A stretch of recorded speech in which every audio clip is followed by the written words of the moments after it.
Hey everyone, it is Ed Gutowski. I wanted to introduce myself to you and talk about the books that we're going to look for class. I'm really super excited about our class. Our class, English 1C, is a class that focuses solely on rhetoric and argument.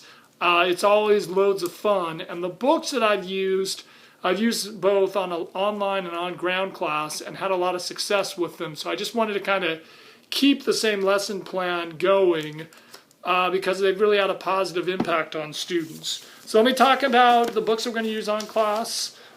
Since English 1C is a class that focuses on rhetoric and argument, the first book, this is our textbook, it's called Everything's an Argument.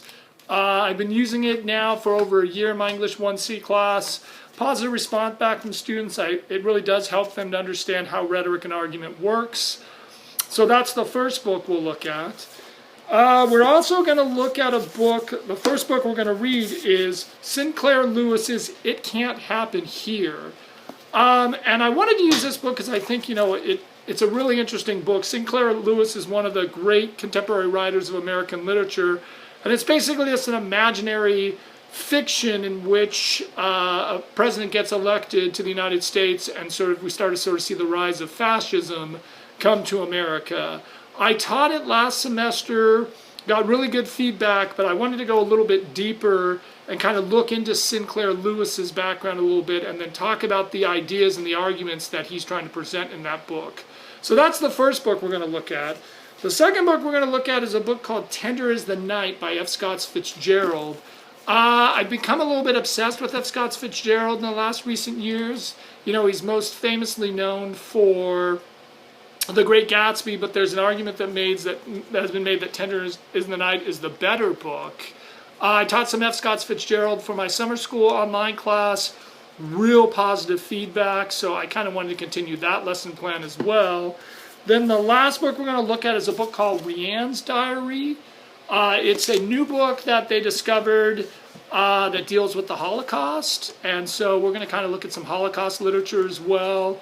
Again, I taught it last spring, had a pretty good lesson plan, so I wanted to kind of come back and look at that book as well. We will also look at some Shakespeare. We're going to look at Henry V.